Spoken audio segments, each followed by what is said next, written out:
Hello again and welcome to another edition of Jim's Kitchen. Today, right, and this will probably be the last episode you see me in the dark because the director, Robert, well, he says I'm a bit grainy. I don't think I am grainy.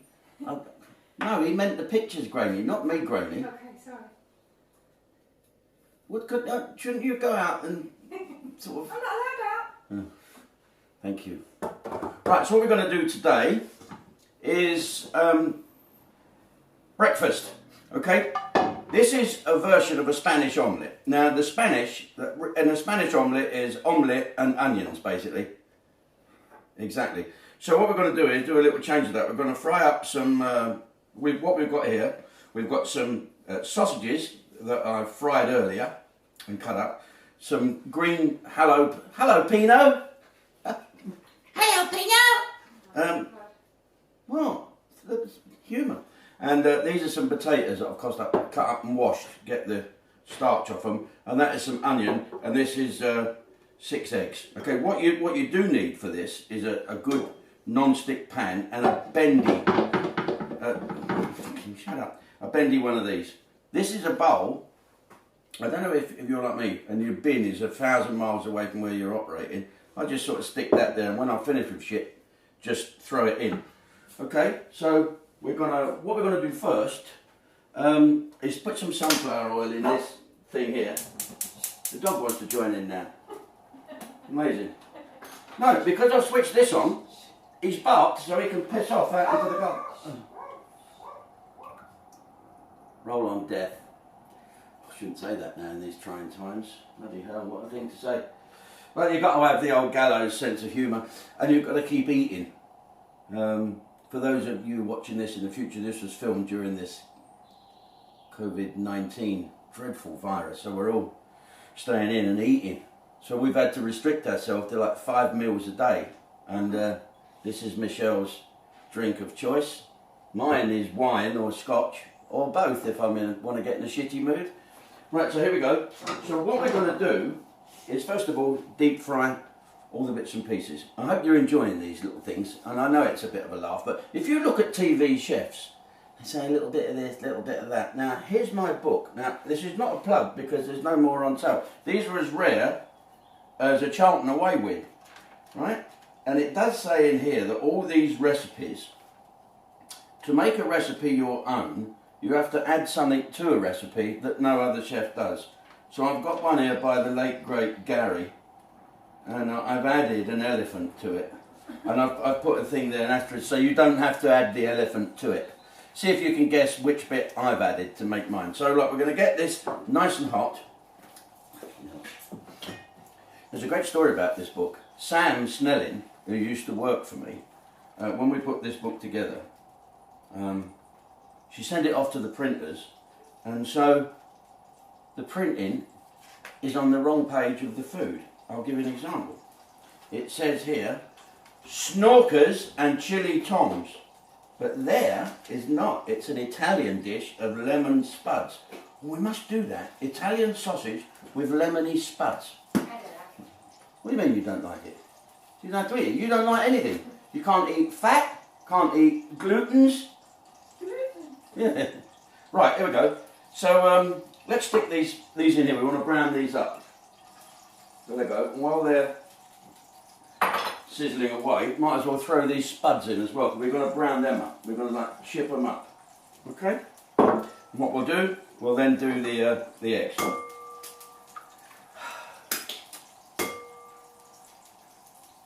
Oh shit. I'll try and be so flash. I can normally do these with one hand. It all depends if you like lots of shell. This is all flash cooking, isn't it? That's why people think they have to chop an onion up like that. You don't really, otherwise your finger will fall off. This is... And the other thing people do all the time with food, don't they? Flip, flip, flip, flip. How can it cook when it's in the air? What have you done now? Go away, go away. Please go away, don't touch anything. What do you think you're the cameraman now? Expert. Right, so make this as if it's an omelette. So a bit of, oh shit, I've left the salt up the shed. I've got some lefty salt here. that the wife had. Pink lefty salt. Katie Price pink salt. Pink. Marvellous. Oh, sorry Mike. So I normally put a bit of water in it. That's a bit of water, Mitch. And then we need the funny whisk. And what you've got to do, did you ever used to watch your mum's face when she was whisking up an omelette? They try and get as fast as they can. My face goes like that. It's like a trainee drummer trying to do a drum roll. There you go, so a little bit of water. Milk for scrambled eggs, water for omelette. We used to have a bloke on the Generation game called Howard Hellman. He was from New York and he was the Eggman. Howard the Eggman. I think he was light on his feet. And he taught me how to do an omelette. Make a hole and fill it in. Water for omelette, milk for scrambled egg. Here's my mum's face. Ready? Have a listen.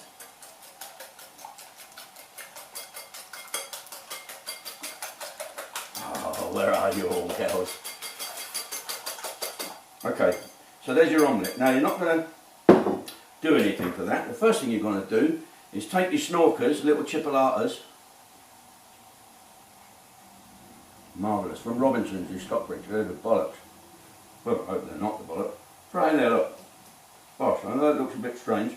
I'll throw that in. I'm going to throw these hallops in as well. Okay, because I like to give it a bit of a bite.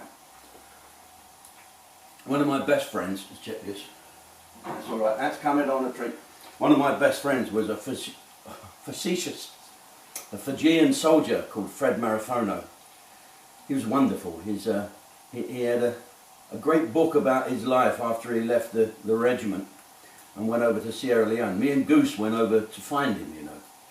And we did find him. We were in our hotel in Freetown and a man called me up, "Sir, there is somebody in the reception for you." And there was Big Fred. Him and Goose, of course, had a big hug. He gave me a big hug. Didn't shed a tear or anything like that. And as we walked out, I came back to reception to put my key, and this man said, "Mr. Davidson, do you know who that man is you are with?" And I said, "Yes, my mate Fred." "Sir, he is a warrior." He was. He sadly died, but Fred, he took us to his house. And he said, "Do you want to have something to eat?" And we said, "Yeah." So his people did a bowl of like a chili type soup, like a Chinesey, I don't know, Fijian stuff. And there was this huge great tub of relish like this, which was almost chili oil mixed with real chilies and other real. And I went to put it on. I'll never forget. This is one of the greatest soldiers on the planet Earth, the strongest man I've ever met. And he said to me, the great humility of the Fijian race, "Jim, be careful with that, brother. That is really hot." I said, "Is it, Fred?" "Yes." He said, "I have to have it, for without it, food has no taste." God bless you, Fred. So I put some chilies in here for Fred Marafono. In fact, anyone from Fiji looking in. Good.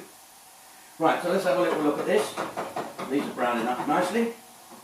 I won't turn the camera off and say there's one I've done early because you have to... Right, so let's get back to this non-stick pan. What we want to do is to make sure that it is a proper non-stick pan. Oh, the other thing about pans, I'm filling in time now, aren't I? You can whiz past this bit and go to the cartoons. Never buy, right, listen to me, don't buy a frying pan that's got a plastic handle. Know what I mean? The plastic handle serves no purpose apart from preventing you from burning your Tommy Trinders. Right, so, here's what we want to do. You know what I'm saying? Get one of these, hang it off your belt, and always pick the handle up with the towel. Otherwise you'll burn it. The reason you need one with a metal handle and not plastic, don't buy plastic, is that you sometimes have to put it in the oven. So a bit of steak, bosh, right, 2 minutes one side, bosh, 2 minutes the other side, or sear it on either side, in the oven, red hot, bosh, come out, done, perfect. Right, okay, these are pretty much done now, so what we're going to do is strain it into another little bowl that we have here. All adds to the washing up for the missus. She loves it. Right, so, save that oil. ditch this pan now. That's gash. All this stuff here, give it a little bit of a shake off. You want to get as much fat off as you can. Do you eat breakfast, lunch and dinner? I do. I like that. Right, okay, what we're going to do with these? Straight in there.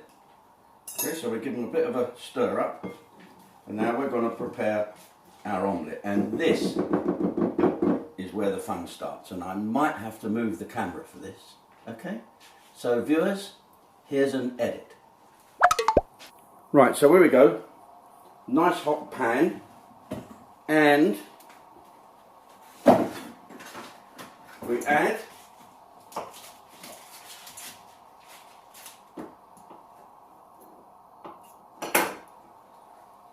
right, so here we go, a nice hot pan, and we add a couple of knobs. I like French knobs myself. French butter's good, but don't tell anybody. I always take the French butter out now and put it in English wrappers. If you don't want to buy French, get English. Lurpak, just as good. What English? What is? What's this? I get it from Waitrose in Romsey. There you go. So a nice lot of butter with this, because we want to get fat. And when it's nice and hot, you don't want it to go brown. We're going to throw in our omelette mix. Okay, and we're going to keep. You watch what happens. It will spread out, and we've got to keep it in there. So here we go. This is where we need the bendy. So on quite a high heat, so we're going to spread all that out. Does look like Saturday night outside the pub on a pavement, doesn't it? Yes. So you see, look, you see how that's going up there, look. There, Elliott Brown watch.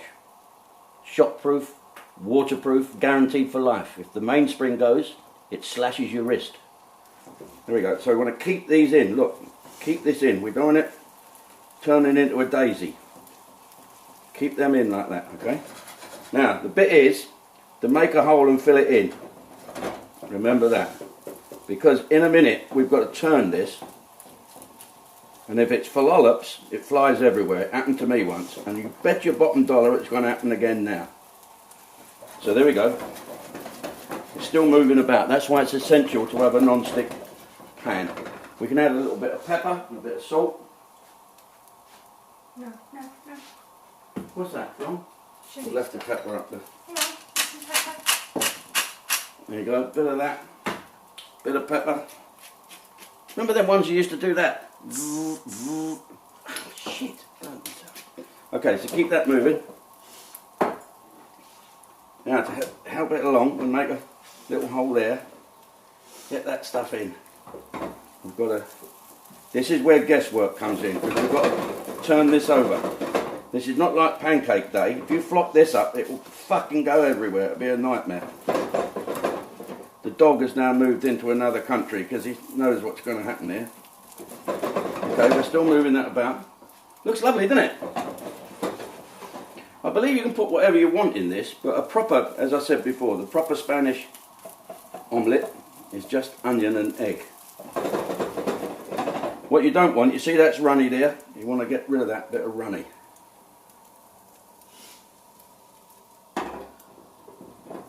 The other thing that you need is the Charlton Athletic plate.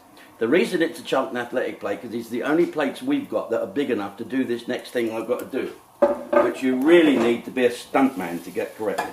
So I've made a hole, I'm going to fill it in. I've made a hole, I'm going to fill it in. Okay, now we don't want that to burn at the bottom, so I'm going to turn that down just a little bit. Let that just cook through. Not ready yet. You'll see what I mean in a minute. Make a hole, fill it in. Right, so what we need to do, turn that down a bit, it's a bit burning. We're going to put this on here and we're going to turn it over. So let's turn that off so I don't burn myself. Wish me luck, folks. 1, 2, there. There you go. You see that? Beautiful there. And we slide in, back in. Brown that off. There's a little bit more done than I'd like, but that's still good.